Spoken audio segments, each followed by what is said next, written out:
เทศไทยให้ความรู้กู้ความสุข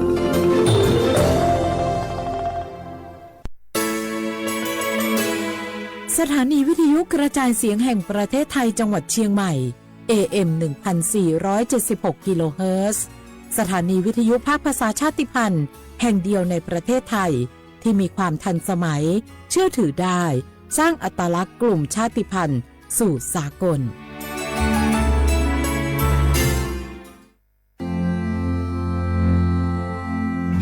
รากฐานสังคมไทยตั้งแต่อดีตจนถึงปัจจุบันเคารพเทิดทูนสถาบันพระมหากษัตริย์เป็นศูนย์รวมจิตใจที่เหนียวแน่นของคนไทยในเวลาที่เกิดวิกฤตทางการเมืองพระบารมีของพระเจ้าอยู่หัวก็ทำให้เกิดความสงบและช่วงที่เกิดวิกฤตเศรษฐกิจปรัชญาเศรษฐกิจพอเพียงของพระเจ้าอยู่หัวรัชกาลที่ 9 พระราชทานให้กับคนไทยก็ทำให้ผู้ที่น้อมนำมาปฏิบัติมีภูมิคุ้มกันและไม่เกิดความเสียหายพระปฐมบรมราชโองการของพระเจ้าอยู่หัวรัชกาลที่ 10เราจะสืบสานรักษาและต่อยอดและครองแผ่นดินโดยธรรมเพื่อประโยชน์สุขแห่งอาณาราษฎรตลอดไปพระมหากษัตริย์ไทยทุกพระองค์ทรงห่วงใยราษฎร์เสมอสถาบันพระมหากษัตริย์ไทยศูนย์รวมใจไทยทั้งชาติ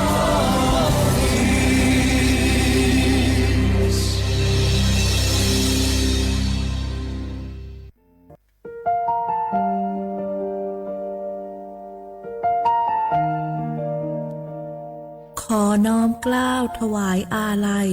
สมเด็จพระพันปีหลวงพระแม่แห่งแผ่นดินผู้ทรงเมตตาเหนือเกล้า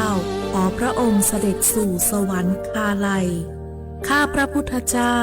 ข้าราชการและเจ้าหน้าที่สถานีวิทยุกระจายเสียงแห่งประเทศไทยจังหวัดเชียงใหม่กรมประชาสัมพันธ์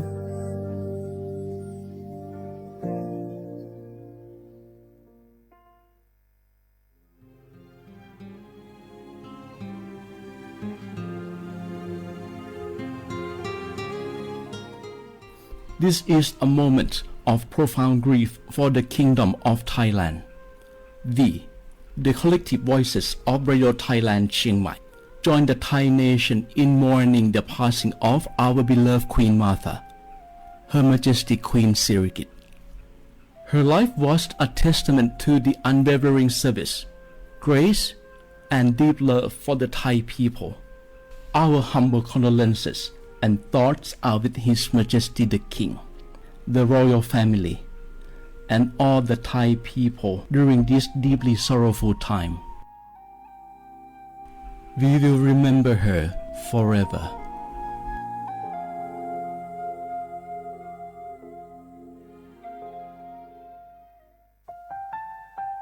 วานูลิซูชิแท้มีคนแนวจามาอามุสานีมาอาคือที่ลิซางงวานูวัจมาอาคือแฟมากูวัตวมาที่ลิชิควาลิปุดูแท้มีคนแนวจามาวานูลิซูชิจะขวาจับโวอามาคือตาโหเลเลที่ลินีมาจาจานีมาที่ลิซาจางง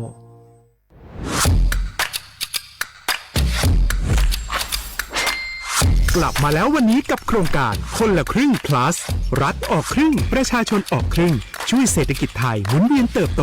ถ้าเราช่วยกัน plus ต่อยอดให้เศรษฐกิจไทยเติบโตอย่างยั่งยืนด้วย5 plus plus ที่1เพิ่มช่วงอายุผู้เข้าร่วมโครงการจาก18ปีเป็น16ปี plus ที่2เพิ่มวงเงินใช้จ่ายจาก150 บาทเป็น200 บาทเพิ่มพลังซื้อของประชาชนเพื่อกระตุ้นการหมุนเวียนในระบบเศรษฐกิจฐานรากลดภาระค่าครองชีพ plus ที่3เพิ่มสิทธิพิเศษด้วยการดูแลผู้ที่อยู่ในระบบภาษีให้ได้รับสิทธิพิเศษมากขึ้นเพื่อสร้างแรงจูงใจให้ทุกคนร่วมอยู่ในระบบอย่างโปร่งใส plus ที่4เพิ่มโอกาสให้นิติบุคคลขนาดเล็กเข้าร่วมได้ให้ธุรกิจเติบโตเป็นกำลังสำคัญของเศรษฐกิจไทย plus ที่5เพิ่มทักษะใหม่เพื่อพัฒนาให้ร้านค้านำความรู้ใหม่ๆมาช่วยเพิ่มยอดขายลดต้นทุนเรียนรู้เติบโตและปรับตัวไปกับเทคโนโลยีใหม่เพื่อสร้างเศรษฐกิจที่แข็งแกร่ง จากคนละครึ่งสู่คนละครึ่ง plus ไม่ว่าจะสั่งข้าวคนละจานชาเขียวคนละแก้วขนมเค้กคนละชิ้นหรือหลายๆชิ้นก็ใช้ส่วนลดได้ทันทีสูงสุดวันละ200 บาทแถมใช้กับฟู้ดเดลิเวอรี่ก็ยังได้สำหรับประชาชนไทยอายุ16 ปีเป็นต้นไปสมัครรับสิทธิ์ผ่านแอปพลิเคชันเป๋าตังวันที่ 20-26 ตุลาคม 2568 สำหรับร้านค้าที่สนใจร่วมโครงการสมัครได้ผ่านแอปถุงเงินวันที่ 15 ตุลาคมถึง 19 ธันวาคม 2568 แล้วเตรียมพร้อมรับลูกค้าจากทั่วประเทศเพราะนี่คือโครงการที่คนไทยทุกคนช่วยกัน plus เพื่อให้เศรษฐกิจไทยโตไปพร้อมกัน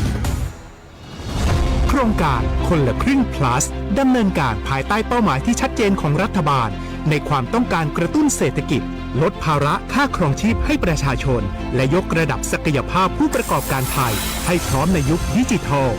โดยยังคงยึดหลักความโปร่งใสตรวจสอบได้และป้องกันการใช้สิทธิที่ผิดวัตถุประสงค์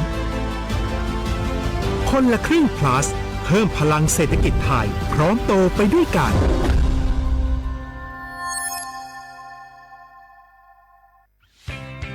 เส้นทางสายหมอกที่สวยที่สุดในเมืองแพร่กำลังรอทุกคนไปวิ่งด้วยกันครับทุกก้าวของคุณคือพลังของลมหายใจชวนเพื่อนชวนครอบครัวมาวิ่งฝ่าสายหมอกเพื่อโรงพยาบาลแพร่ในวันอาทิตย์ที่ 7 ธันวาคม 2568 บริเวณลานกิจกรรมหลังวัดพระธาตุช่อแฮมาร่วมกันส่งต่อพลังแห่งความดีเพราะทุกก้าวของคุณช่วยต่อชีวิตให้กับผู้ป่วยในโรงพยาบาลแพร่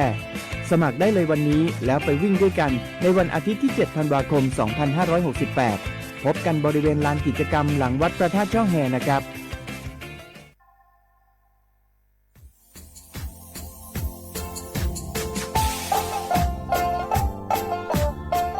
น่ารักถึงมาปีใหม่ซื้อจีนชมังโงมันยาคณะรัฐมนตรีไงมีมติยากกว่าอยู่หัวระมองเมื่อเหื่อยกุลาซื้อหาหนีซื้อกูยังไง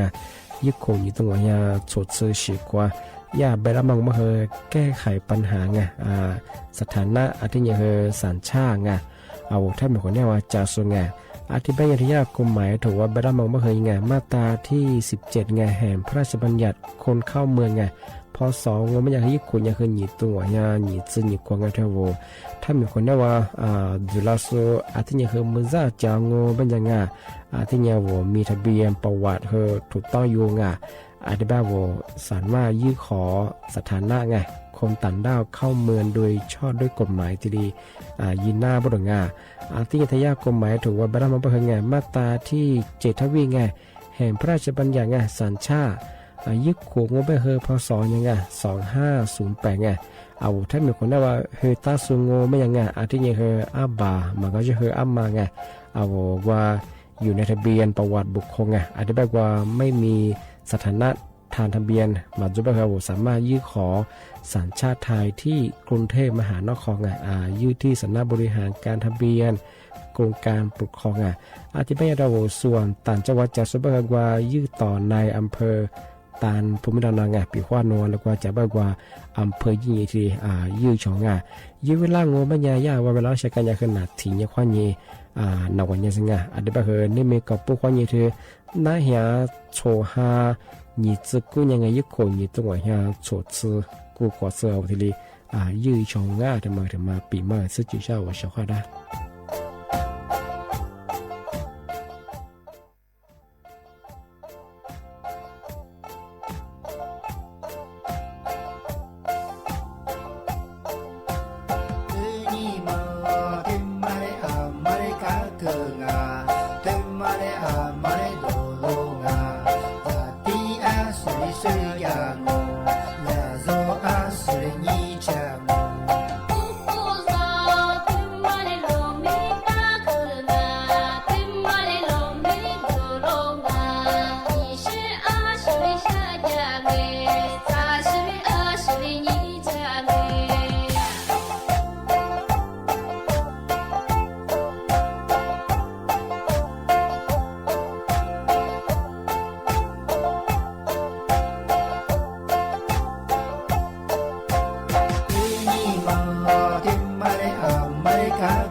งา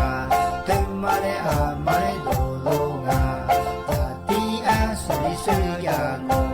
ลาโซอาสุริญีจาม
งาเอาลิสุงโงโดดเสตขวาเปลาวเอาลิสุงโงปากกาโกโงปัญญาธาจิ้มหมายดางสถานีวิทยุกระจายเสียงแห่ง ประเทศไทยจังหวัดเชียงใหม่วันดางาเอาวิทยุมือจำมังก็บรรยายยี่ระบบยา AM ยี่ความถี่โงบรรยาที่ตัวลิฮาสิจะโชว์ให้กว่าโจญาโดละที่นี่ทาวฟิสบุตัมปัวเฮงไงไลฟ์สู่ยังไงยี่เพย์เบอร์สวทเชียงใหม่ AM 1476กิโลเฮิรตซ์ที่ไลฟ์อย่างงาในแนวไม่ยากคือสมมติว่าเนี่ยจิโมที่โมลงไม่ยาหนีมุขวานี่สามโมที่นี่มาคือหนีขวาด้วยนาที่ยังขวานี่นายยัดที่เลยตัวจ้างาทีนี้ที่มาเทเชเฮงาที่มาปีมาซึ่งจีนช่างอเมสริยากรมการค้าภายในไงกระทรวงพาณิชย์เชิญชวนงเอาประชาเวลาที่เลยเวลายิงเอาถ้ามีจะซื้องาสินค้าเกษตรงที่ยิ่งกว่าผลิตภัณฑ์สารมังเอาเธอถ้ามีจะซื้องายายงานที่ชื่อจัวบดงาร้านยิ่งที่อุ่นนุ่งยามางยินจอแล้วเข้ามาทำไมยิ่งงานทำมาจ่ายยาบดงาที่บ้านโง่บรรยายย่ายยิ่งงานคนหน้าโง่บรรยาเอาเกษตรกรคืองาผลิตภัณฑ์ก็คืออาเมียจะอาเมียชื่อจัวงายิ่งที่มาโง่บรรยาข้าวหอมมะลิไงจ้าที่มาเนี่ยคือยี่ระวังว่ามาไงระดับประเทศไงที่มาไงที่นี่คือกว่ามาโพสไงมะพร้าวน้ำหอมไงมาคือแทบแบบไงกว่าจัดจังหวัดราชบุรีไงที่นี่คือกว่าท่าสืบเป็นไงคือสับปะรดไงภูแลเป็นไงมาคือจัดจังหวัดเชียงรายไงที่นี่กว่าเนื้อโครมพรีเมียมเป็นไงมาคือขวางไงที่มาจอเชื่อให้รับว่าแต่ละมังที่นี่จอจังหวัดนครศรีมาที่นี่คือจังหวัดบุรีรัมย์ไงที่ถึงมาว่ามันยากุ้นสดไงมันคือยาคือจอจังหวัดสมุทรสาครไงที่นี่คือเนปาลแบบข้อยามยาแต่ละมังไงมันคือเอาแทบมือสินค้างเอาเกษตรเกลือที่นี่คือผลิตภัณฑ์แทบมือโซเชียลมาไล่ยินทีหัวมังงอมันคือด้านเศรษฐกิจและพวกงานได้ปัญญาวิชาของงานมาล้านยิงอ่ะที่กับเบียกว่าละจานี้ตัวยิงอ่ะเวลาเบิ่งงานมันคือนี่มีกับพวกข้อยนี่คือนี่จะกูยังที่อีกคนนี่ตัวเนี่ยสดเสือเหตุกูงานที่มาที่มาคนทั้งงานโดยสถานที่ก็มาคือนัดกูเม็ดว่าไงมาร์เก็ตชานจีไงสาขาพารากอนงานมาคือปีข้าวจอกิจการจะสุบังงานวัวยินที่เรียนกับเบกกว้างว่าปีข้าววัวทาพัฒนาแบรนด์ความแบงงานมาและเทปเฮอวัวยินที่สินค้าไทยงอที่นี่ผลิตภัณฑ์งออาวุธที่ชนทั่วประเทศไงไล่ยินที่ยาที่เรียวัวล้างว่าก็คือมายินที่กับเบงอกับใจงี้ที่เรียยินแล้วเขาไม่ทำมาปีมาที่สุจิชาวชาวรังที่เป็นยังไงอามาสาเฮนั่นละมกว่าเทว่าเกินนั่งอาวัวมกว่านั่นนักขยาปกว่าเทว่าจุลขวางเอาเฉพาะถ้าวิธียกให้นาจาสูงถ้าไล่สวดจีสุดก็คือที่นี้นี่เนี่ยคืองาวัชขวาถึงมาปีมาซื้อจีนชมังงบัญญาอเมสายาสำนักงานกรมอุตุนิยมวิทยาเทมือเทมปัวกูนิโซเตนิโซที่เลยแจ้งเตอฝรั่งนี่มีความยิงที่สุดเป็นคือเมียงไม่ใช่มีความยิงคือลาเส้นในวันนี้จังไงโซมพันเหนือยังไงที่ก็ถึงตัวงูเป็นยาบางพื้นที่ยามีฮีโรฮาอยู่เหมือนฮาเลียมมาเฮที่เรียจัวบางช่วงที่บางปีขวาที่ก็ต้องมาคือพันเลี้ยงงูเป็นยาหยิสลิงว่าจุ่มงูพันเลี้ยงไปคือว่าอาจจะจำมาว่าดินสลายมาแล้วไปเช็คว่าอย่ามาคือที่มาคือที่เรียเกลียน่าเป็นงาบางพื้นที่เนี่ยที่บางงูเป็นยาว่าเชื่อว่าตัวว่าจะสู้มหันลิตรพจะสู้เป็นยาคือมาคือมันนาที่เรียฝาละจามโมบางแต่ก็เราไม่เคยบอกว่าหมอขัดเสียงมันจะกระตุ้นเฉยๆของไงบ้างแต่ก็เราไม่เคยหลับโซเชียลมาคือจัวหลูเป็นยังเคยเบียร์มังหิวเบียร์มาคือไม่จัวที่เบทียาสำนักงานกรมอุตุนิยมวิทยามาคือมาที่แจ้งเตือนฝรั่งที่นี่ทียาปพก็เป็นที่กรมป้องกันที่นี่คือสาธารณภัยไงแจ้งเตือนอยู่ฝรั่งมาคือไงบางพื้นที่แบบปีว่ามีความเสี่ยงสูงย่อมไม่เคยทียาแจ้งเตือนผ่านระบบเสียบอกแค่มังว่าบททดสอบยี่ข้อความธรรมาดูหลังพื้นที่กุมมาได้ธรรมาแต่ว่ากุฏิยิมาที่ถึงยิมาญาติที่แจ้งเตือนฝรั่งปีว่าบททดสอบเขาดูหลังไม่ใช่ชาวงมาคือจามโมนี่ที่จากตาฝาตาชาวงที่นี่คือบุเฮกว่ายี่ข่าวยุดดูไงติดตามข่าวสถานการณ์อาจจะจะมาฮันเรียกมาคือ มันนาทีนี้ตัวนี้งอที่ติดตามยี่สิบของงานจะปีกว่าวัวเจ้าว่าที่ลีจบแบบมาคือที่ลีเสื้อแบบวัวจักรตางอที่ลีฝาหน้างานธรรมยาที่ลีเจนเตอร์ฝรั่งงานวัวชอบอะไรงานที่นี่คือมาคือด้วยงานวัวโลชิโซโลคือชิโซงานอะไรก็จะคือมาขยันที่นี่ลำมาลำวายงานจักรวาที่การตัวแบบคือฮันลีสลงมันคืออาจารย์จะแบบงานมาเสือจักรกุญจมามิชาข้ามงานจักรงานยิ่งฟุตจอร์จังว่าชุดที่แบบเขาจะงอลูบียมาไงมาคือจะมางที่นี่คือลูเชื่อแบบคือตายเนี่ยใช่ไหมจะกูคือจุดเหลืองบางพื้นที่ยังที่นี่ครับผมอลิตัวยาแบบคือมาคือยิ่งข้อมูลหัวแต่กับกูยิงกูติดจุมาเหมือนเลี้ยนเลี้ยกูยังคืออลิฮัตจะกูข้ามมาไงมาที่นี่กับกูยิงกับเจ้าของง่ายมาคือทำมาเจนเตอร์ชนะละไงที่เป็นยังไงมาสาเหตุนั้นมกว่าเทว่าเกินนั่งada woมกว่านั่นนักญาปกว่าเทว่าจุลขวางเอาเฉพาะถ้าวิธียกให้นาจาสูงถ้าไล่สวดจีสุดก็คือขวางง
ทีเน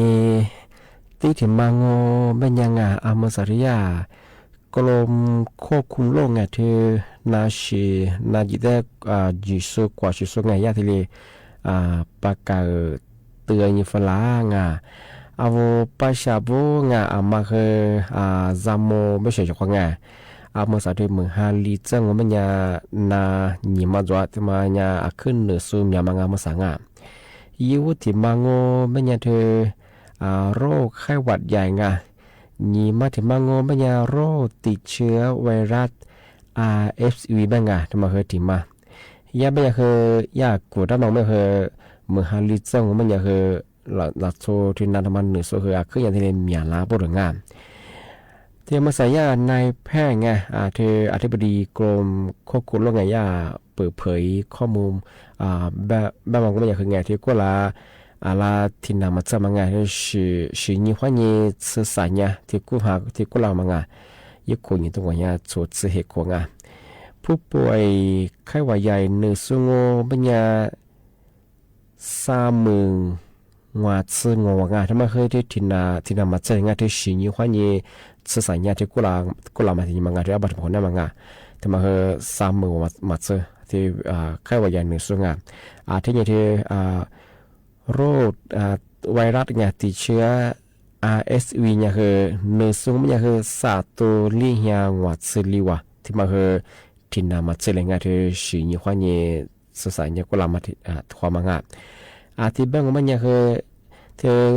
สิ่งที่กูงานที่ห้าว่านี่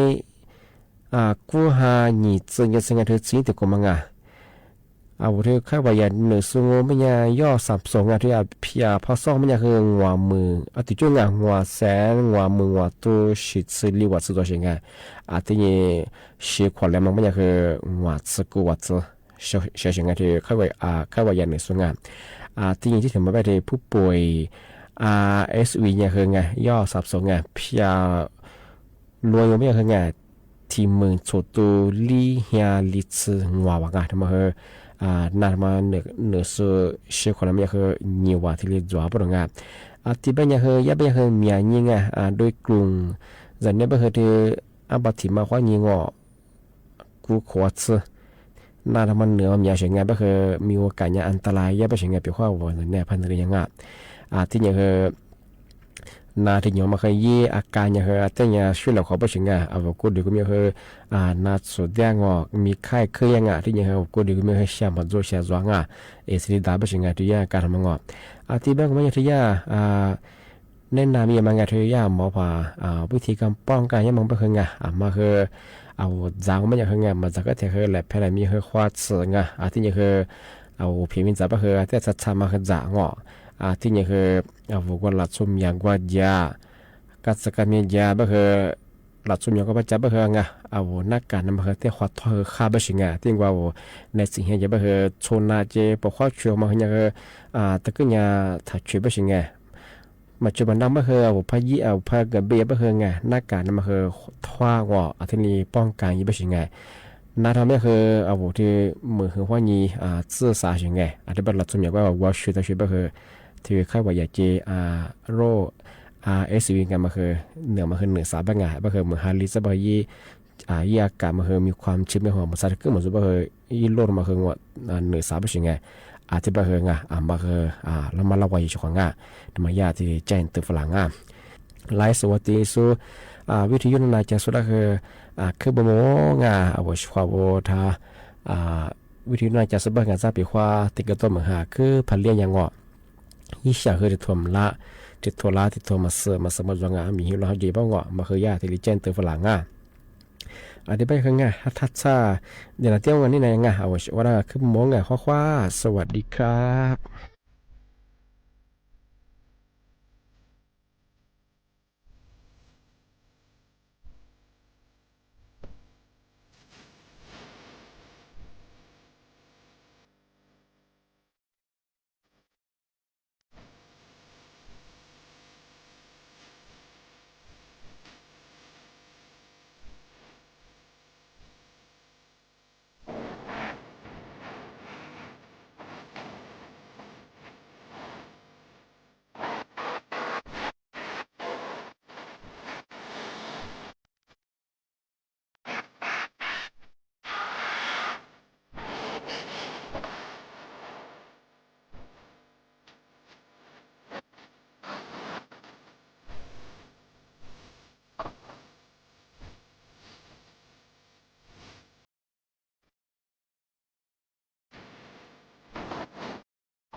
阿弥陀佛，达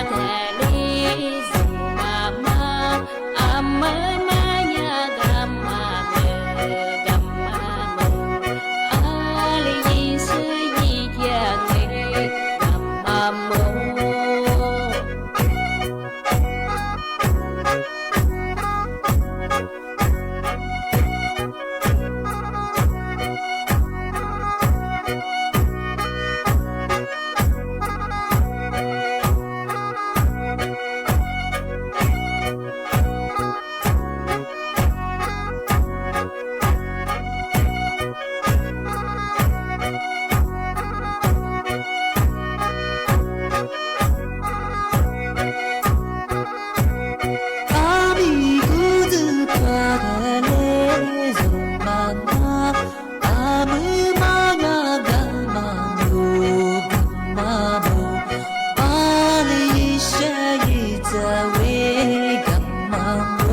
านีวิทยุกระจายเสียงแห่งประเทศไทยและเครือข่ายทั่วประเทศเสนอข่าวต้นชั่วโมง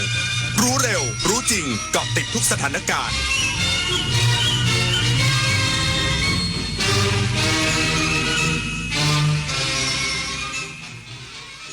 รับฟังข่าวต้นชั่วโมง 15 นาฬิกากับพฤทธิ์แก้วพิบูลครับ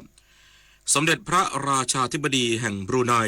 แสดงความเสียพระราชาฤทัยต่อการเสด็จสวรรคตของสมเด็จพระนางเจ้าสิริกิติ์พระบรมราชินีนาถพระบรมราชชนนีพันปีหลวงอีกสักครู่กลับมาติดตามรายละเอียดครับชาติศาสนาพระมหากษัตริย์คือรากฐานของความเป็นไทยร่วมกันสืบสานปกป้องและภาคภูมิใจในสถาบันหลักของชาติเพราะความมั่นคงของแผ่นดินเริ่มต้นจากหัวใจของเราทุกคนรักชาติรักษาศาสนาเทิดทูนสถาบันพระมหากษัตริย์รวมพลังความรักสร้างชาติให้ยั่งยืน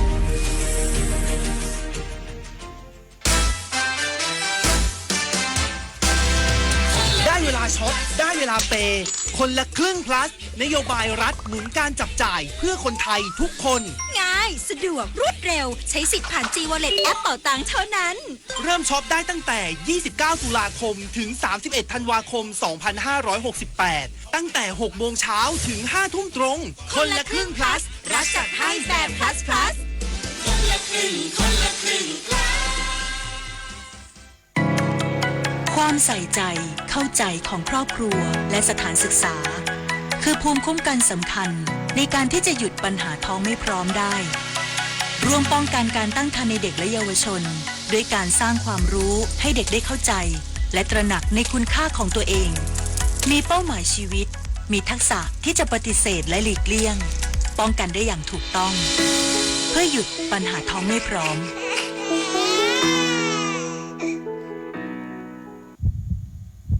ยื้อหรือหยุดเมื่อวาระสุดท้ายคุณเลือกเองได้ด้วยพินัยกรรมชีวิตหนังสือแสดงเจตนาไม่ประสงค์รับบริการสาธารณสุขเพียงเพื่อยื้อร่างกายในช่วงท้ายของชีวิต